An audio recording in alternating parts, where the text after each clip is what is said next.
What's up, Buzz Club? I'm your host, Bintu Honey, and today I am giving you the tea on young gay culture, and I'm not talking about any beverages, baby. To my right, I have Ryan. Ryan, can you please definitely reach out and let everybody know who you are? Sure. My name is Ryan Warwick. I'm from Washington, D.C., recently moved to Philly a year ago, and I'm in education as a special ed high school teacher. Thank you, Ryan, for coming on the show today. Of course.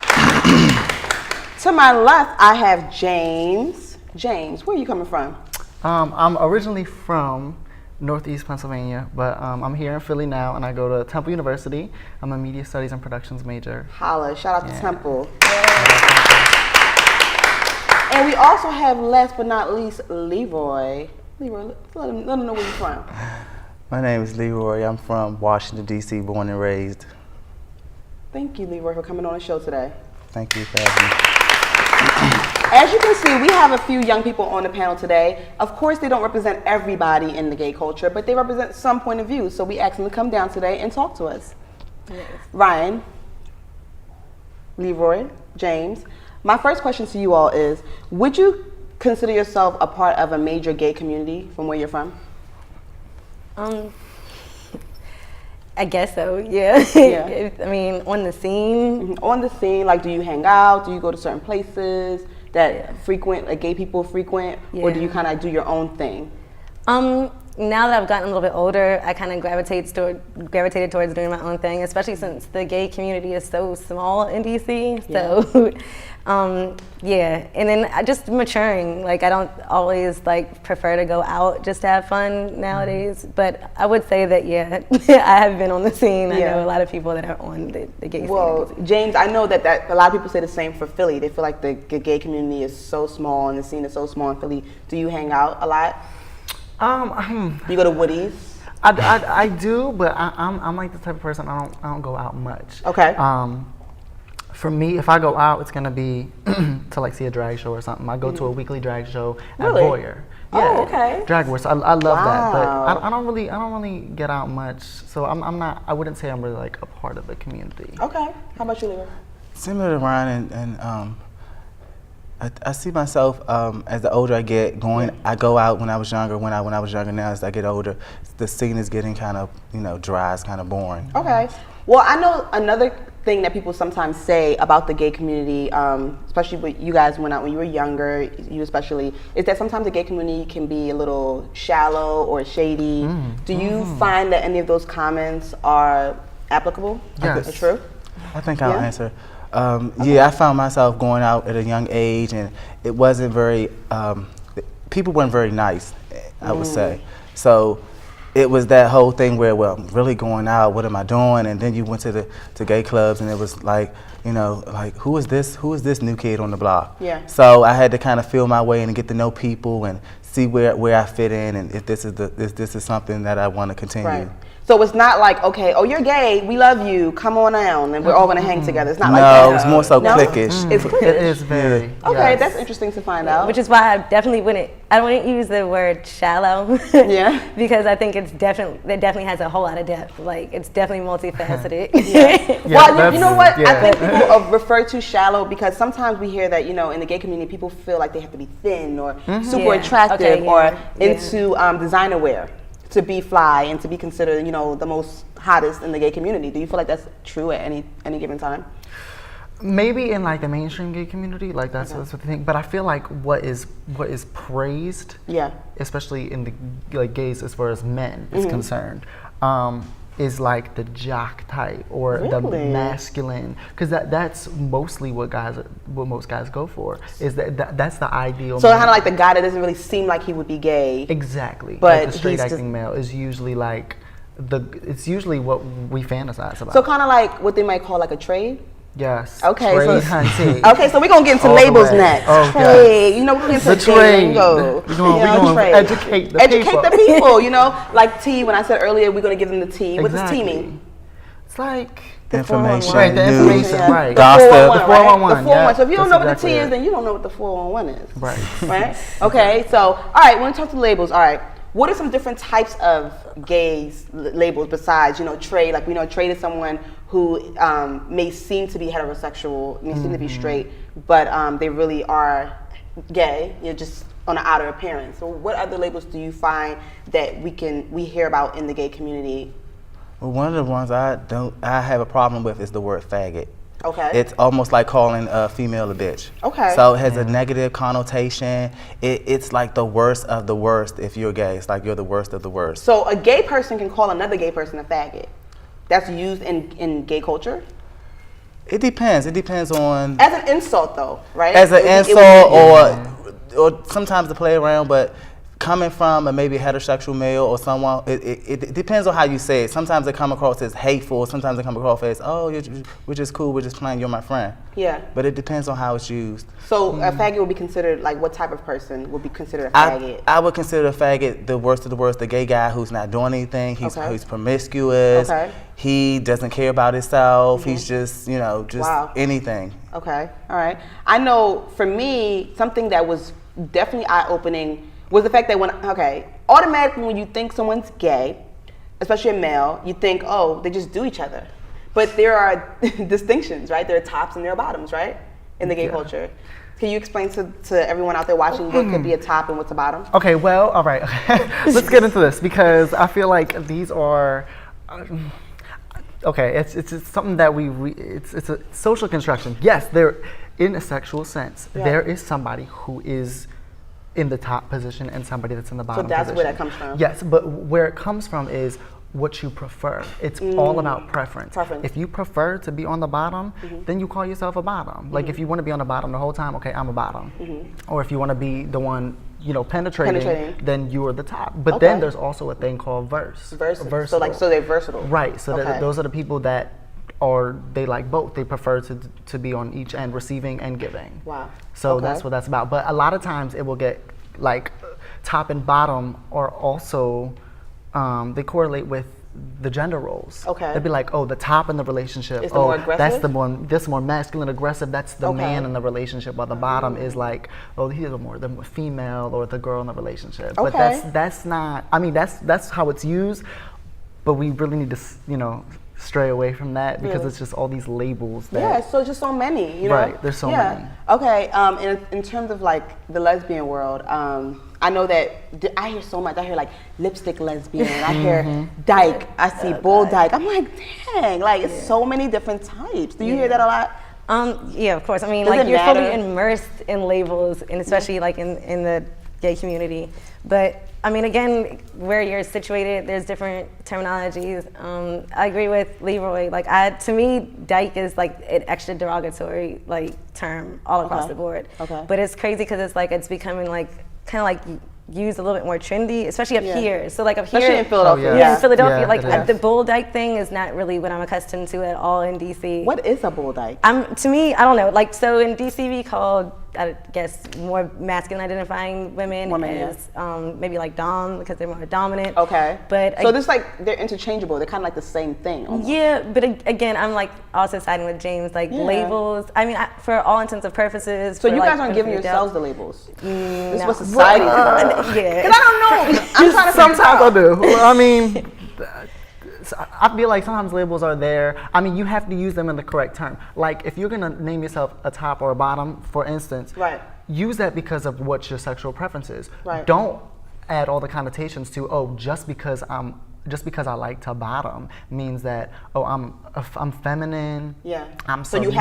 So you have to be the stereotype because you automatically, Some of the most masculine men, and some of the most masculine men like to receive. Really? Like they change. It's almost like a man and a woman. So what you doing behind closed doors, anything goes. I mean, when you're in bed with someone who you're attracted to. Yeah. Well, I've always had an issue with people saying, I'm bi-curious or bisexual. Like, what is the difference between the two, being bisexual or bi-curious? Well, I mean, bi-curious. This is something that I, too, question a lot because I meet guys and you find out, they'll do something, but then they're with the girl and you're like, is he bi-curious? Is he bisexual? Is he gay? Is he straight? Or is he just experimenting? So I think that it's still being determined. I haven't gotten there yet, but it's what I look at is just people are people. So right. And you just have to accept people for what they are and what they. Yeah, if somebody says they're gay, then they're gay. If you think they're gay, but they haven't said they're gay, you kind of have to like go along with the fact that they say they're not gay until they actually tell you maybe, or you had proof. Yeah. So what is gay? What is being gay? Like, what would you consider? I'm gay. What makes you gay? I think what makes a person gay is that they prefer the same sex over the opposite sex. Okay, it's preference. Okay. How about you, James? That's really difficult because I feel like there's two things that go into it. Okay. You have sexual attraction. Yes. And then you have people you can fall in love with. Okay. They can be two different things. There are some people that are just sexually attracted to men, but that's it. They can never see themselves with another man. In a relationship? As far as a relationship is why. Mm-hmm. So there's so many different things. But for me, gay is being sexually attracted to a man and wanting to be with a man, seeing yourself with one, like you having romantic feelings towards men as well. Right. But not someone like a guy who's like, sometimes I get off on men here and there, but I have a girlfriend, I'm happy, I'm in love with my girlfriend, I want to have a family, but sometimes he gets off. That's bisexual. That's what it's, and that's bisexual. That's hard. That's it's labels. Yeah. We get back to labels again. That's exactly again. what I was going to touch on. Again, like what's gay? Like I think, it's one of those things that have like 7 different definitions underneath that. Like if you look it up in the dictionary, like I think that there's not going to be just one. It's going to be like 1 A B C D 2. Yeah. But when you get into those type of situations, mm-hmm. I feel like now you're just talking about sexuality. Yeah. You know what I mean? I think then it just it just gets into like, and that's a whole ball game in and of itself. And I think it kind of waters down the culture, or just waters down individuals to just say, okay, that's gonna be bisexual, or to even have to classify it. Like sometimes I think that it's just literally, an understanding, somebody, or maybe just like understanding what their like we were speaking earlier, like after you get to a certain age in life, it's kind of like you already know what your preferences are. Like that's the point of dating, is to see what actually works with you. Like now you're like testing the waters. Okay, so I like this. So like when the next go around, like you know what to do and what not to do. And I think at a certain point, especially as you start to mature, like you understand what you want and you understand how to articulate those wants, and then you're able to like develop an understanding with somebody, whether or not you in the past you've only been with them, and whether or not if you having certain feelings, mm-hmm. like, so I don't know. I think it's really hard to just cap it. And I agree, because I mean there are people who think that sexuality is binary, like it's 100% either you're straight or you're gay. There's no in between, right? But then you have people who, like Kinsey, the mm-hmm. psychologist, who believe that sexuality is more fluid, mm-hmm. and he had the Kinsey scale and mm-hmm. said every human being has like a level of homosexuality, whether it's from 1 to 10, Mm-hmm. And one thing that I did recently is I went on the streets on Buzz on the Block, and I asked people, I said, how gay are you from 1 to 10? And people were like, I'm a 5 because I'm bi. Mm-hmm. I'm 0 because I'm not interested in men at all. And it doesn't mean that they were being completely honest about their gay number, quote unquote, mm-hmm. but it just shows you that there are people out here who don't really think that sexuality is just clear and cut. Especially when we have a lot of like Woman Crush Wednesdays now, on Instagram. Mm. Girls are participating. And we could think, they're just putting that girl up because she's beautiful and, she's fly. But no, sometimes people are putting them up because they're attracted to them, mm-hmm. Or for instance, like watching a lot of shows nowadays, they kind of like promote homosexuality a little bit more, maybe Love and Hip Hop, You see Sin and Erica, that relationship, if you've ever watched that show. Or even some of our favorite shows like Game of Thrones, they have a lot of homosexual acts going, people together. So now more people are getting an idea like, I want to try that out a little bit. But does that mean they're gay? I feel like with men, they always feel like if a man dibbles and dabbles with another man, then they're automatically gay. But if a woman does it, then she's not really gay. It's just sexy. What's that about? You know what? I think it's becoming a trend now. Yeah. So you think being gay is becoming a cool type of trend now? I don't know. I think it's just something that people are, they're wanting to try it because they're thinking that it's the new thing. Yeah. But it's not. It's who we are. It's really just who we are. And I don't know, like how you were saying, it is incorporated into a lot more shows now. But absolutely. That's like, because they're trying to represent that there are gay people in the world. But I think that people are like looking at it and being like, oh, I could do that. Right. I should do that. Maybe I should try that out. And I think it is important to experiment, because then you can find out what you like and what you don't like. Well, I wouldn't say it's important to experiment, but I do believe human nature. I think that statistically, everybody has tried it before, but I wouldn't condone that, to do it. Oh no, I'm not saying that everybody needs to. Why not? Why wouldn't you condone? Well, being an educator, I mean, that's something that you kind of leave up to the person sometimes. You don't want to influence, kind of let them decide what they want to do.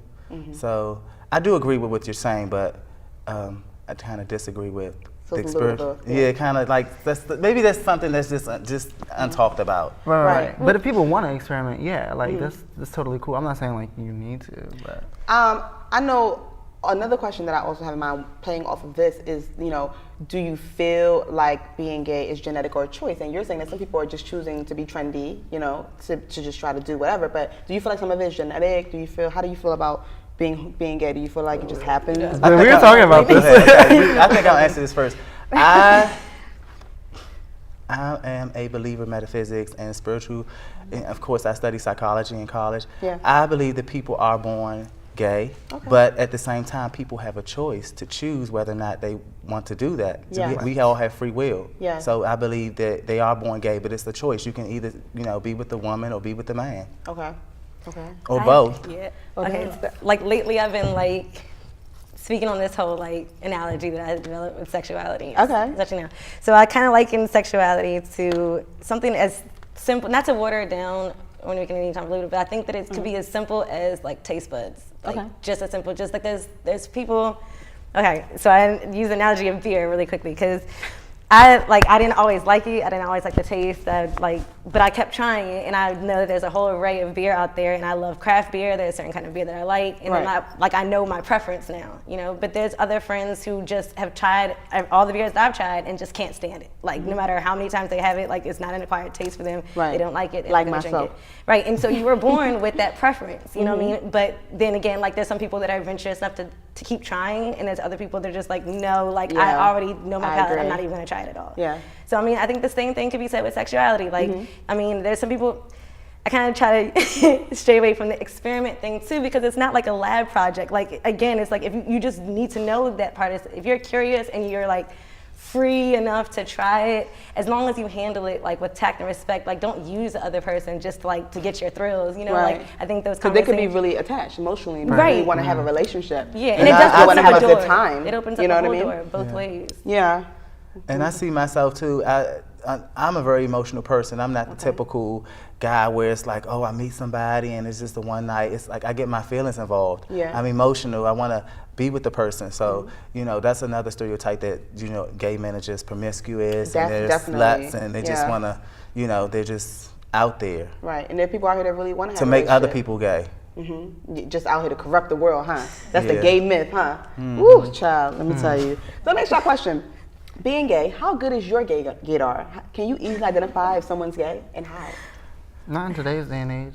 No? I think I can't can. tell. I can't tell. Oh, really? Yeah, I do. No, but some I hate people you can. I mean, there's some people. I have female friends who ask me this question all the time. You think, and I'm like, look, I don't know. If you think it, then it is the case. That's what my if you already suspect a person's gay, then they must be gay. Things about a person, like for example, that's the cardinal rule. The way I talk, the way I walk, and you're like, is he? But you just said that you had no idea that I didn't look like a lesbian. But that's true. That's true, and that's a stereotype.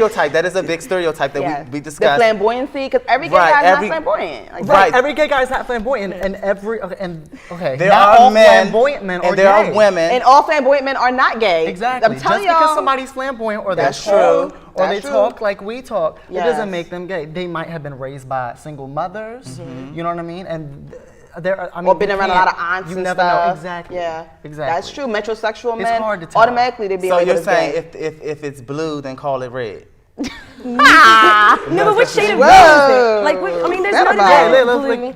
But again, Some things are just obvious. But some things aren't, because like, okay, so it's just like, okay, if you would take yourself right now as a black male in If America, I didn't talk, you would thought I was straight. But if I start talking, but not even just like gay. Straying away from the sexuality thing really quickly, like just touching on assumptions. Like you could easily travel to the Dominican Republic and they would think that you're Dominican. You know what I mean? Oh, that's true. I get that all the time. So but you're not, and maybe somewhere down the line. But I mean, that's the same thing as like a person who is like straight or gay. But like, we can't compare how a person looks, nationality to. But assumptions, I think it's the. Well, wait, hold up. Okay, all right. Here's the thing that just gets me upset.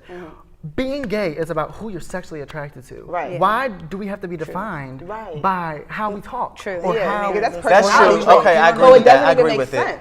I mean, yes, I will agree with you that. But there's certain things about a person I can tell. Yeah, I mean, like what? Please tell us. There's for the women out there that want to know. Please. Oh wow, we put me on the spot. I just want to know. All right, I'll let you know right after this commercial.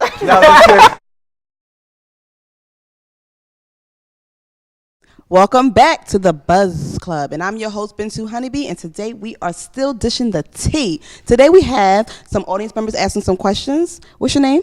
Ty. Ty, nice to see you. Looking good. Thank you. Ty, what are your questions for the panelists today? Well, my question is for the educators. Leroy didn't really say what grade level he works with, but do you guys feel like your sexuality has to be hidden, or is it on public display? Is it a sensitive topic at your schools or amongst your colleagues? If you could just kind of speak on that. Well, actually, in DC, the principal at Wilson Senior High School actually came out this previous school. They had Gay Pride Day at the high school, so I think it's becoming more accepting. And besides, I'm a grown man. I've been to college. I went to school. My sexual preference has nothing to do with me teaching students, teaching people's children. So I work with people's children and go home. I think that's a really, really, really good question. I teach in a high school, and it's, first of all, just coming into being an educator, I had no idea that I was actually going to be face to face with a lot of my students actually going through their coming out experience, and I didn't even think about that. Yeah. So I think about that as my position of actually being like the leader in a classroom, and even though I don't think I should wear it on my sleeve, and I don't need to like go around, I don't think it's anybody their business initially, but I mean, a few of my students have come to me for advice when it comes to that. And so even though I don't necessarily say like, you know, I'm this, that, and third, like I'm really sensitive to their actions. And when they actually want to get deeper into my personal life, then like I have no problem like letting them in. Like, and especially since in my school we're pushing this social belonging initiative. And I think that, again, like I'm backed and protected against rights. Like there's no way that they can discriminate against me. Like it's me, again, like Leroy said, it doesn't speak to my capabilities or my potential to educate the children at all. Okay. But I definitely, if the issue comes up, then I don't mind, you know. Right. So I'll add one more thing to that audience question. Sometimes I may have situations where students do wonder and they're curious. This is a different generation. They may ask questions or they imply certain things, but hey, at the end of the day, it's like, you know, I'm human just like your parents, and I'm somebody. Okay. Yeah. Next audience question.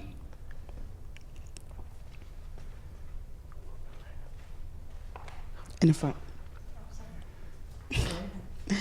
We're not going to show that. We're going to cut that out. Don't worry. Okay. Hi, how are you? What's your name? Brittany. Hi, Brittany. Thank you for coming on the show today. Do you have any questions for the panelists? Sure. Ty and I were talking about this in the audience and some other people. Yeah. So in the gay male community, you know, the guys have to be on the DL. It's kind of, sometimes it has to be a secret, whereas on a lesbian side, it's kind of hypersexualized in media. You know, you hear things like, you know, my girl has a girlfriend, girls on girls, time to recruit, things like that over and over again in songs, right? So, like, I don't know, like, I mean, I guess the question is, what do we do to make, you know, to change that, to shift that, to make, you know, males feel more comfortable and not have to be on a DL? Because I'm pretty sure, you know, females don't have to really hide anything, really, because it's cool. So what can be done? Yeah, we awesome question. That's interesting because I had a discussion with the panelists earlier. I think that's a big trend that has bothered me a lot. even when I was in school or being in youth, whereas it's more accepted for a girl to say, hey, I have a girlfriend, and the next day she's like, oh, I'm with my boyfriend, and you know, I'm pregnant. Yeah, a has-been. That's what they call it. I'm pregnant, and you know, someone who's a lesbian. And then she has the baby, and she's like, oh, I'm back with my girlfriend again. Oh yeah. So yeah, that's very, very. I've always felt like, why can't a guy do that? Why can't I say, oh, I'm, you know, she's my girlfriend? I mean, not myself particularly. Why is it that never guys say that? Why can't it be like, oh, this is my boyfriend, I play boyfriend, and tomorrow he's with his girlfriend? Right. But I think what's happening is that the hip hop culture has a big major influence on our youth. Yes. And when that changes, then I've seen a lot of trends change amongst the youth, where certain things happen in hip hop. Lil Wayne wears a pair of leggings. Oh, it's okay, we can do that now. Or you know, certain things people do that's what have once acceptable. been considered gay, and now it's like it's cool. Right. So Future has his hair dyed, you know, blonde. It's okay. Yeah, it's okay. Or so, guys wear skinny jeans. It's okay. But at one point, you know, you wearing skinny jeans, huh? But if we get a rapper that seems that's cool to everyone, saying, hey, you know, I got a boyfriend, whatever, then that'd be different. It would change mainstream. Interesting, and I also want to add to that, I think you have a lot of sports athletes coming out now. Oh yeah. So it's becoming more. I've heard a lot of young people say, oh well, you can play football, you can still be gay. Yeah. You can be a basketball player and be gay. So yeah. So now they feel more comfortable pursuing their dreams, even if you know they're. It still has to do with that family unit, whereas what the parents are teaching them at home. Okay. All right, James? I think another thing is, I mean, yeah, like it's these celebrities that are coming out, like we have Frank Ocean too. Oh yeah. I think if we keep seeing, because I feel like when we think of a gay male, we think of the stereotypical effeminate man. And like in Living Color, the snap-in, exactly, all that, yeah. Exactly, which yes, we exist, like effeminate gay men, we do exist. Yeah. However, most of the men that are on the DL, they are the ones that are masculine, or they grew up, you know, they grew up with that masculinity, so they don't identify with the people that are out. So they're like, okay, well, you know, why am I going to come out? But but seeing people like Michael Sam, seeing people like Frank Ocean, these masculine men that have come out, as, you know what, I'm masculine, but I still like men. Right. I think that's where we need to keep going. We just need to see more people like that come out and show that there are different types of gay people. It's not instead of what people just see in the media, because people automatically assume that because you're gay, you're going to be a flaming fag, or if you're female, you're going to be a dyke, or you know. Yeah. Can I yes, say something please. too? I mean, I know it's for the male panelists as well, and I'm not even going to venture to be like to even know what it's like to be undercover and whatnot, or even coming out as a male, obviously. Right.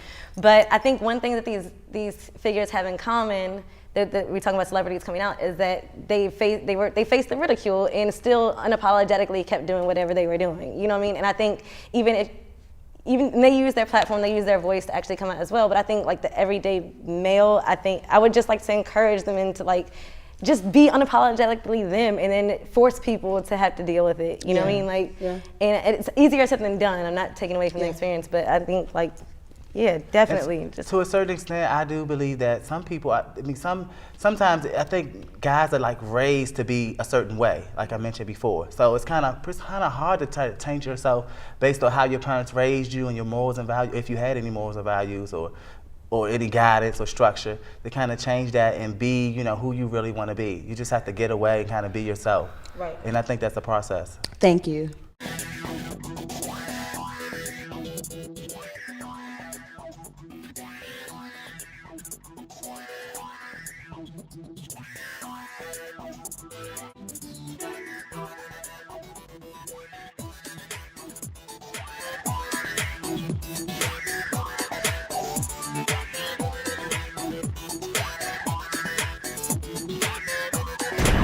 Thanks for watching. I'll see you again next time.